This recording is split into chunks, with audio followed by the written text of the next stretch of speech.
press the bell icon on the YouTube app and never miss another update. And good news for Tashika there. Now, tens of thousands of Indian and Chinese women in the US could soon lose the right to work as President Trump looks to overturn another Obama-era policy.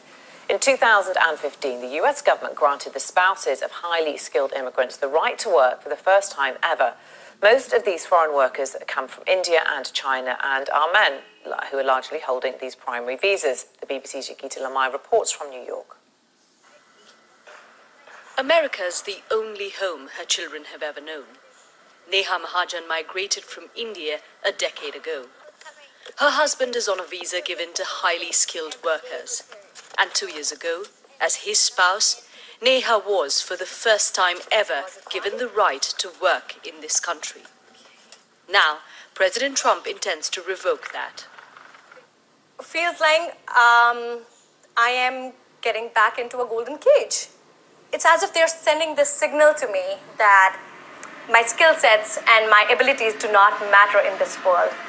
And I should lead my life of a homemaker than be a contributing member of the society. Earlier this month, she was among a group of Indians who gathered outside the US Capitol. Tens of thousands of women from India and China are most impacted by the proposed change because the number of immigrants from these countries are high, and the primary visa holders are normally men. This is a little bit of India in New Jersey, just outside of New York. It's one place where Indians with technical skills have really thrived over the decades, living the American dream. And employers have benefited too, because hiring foreigners is cheaper. The Obama administration's decision to allow spouses of foreign workers to get a job was opposed by some groups. It was even challenged in court.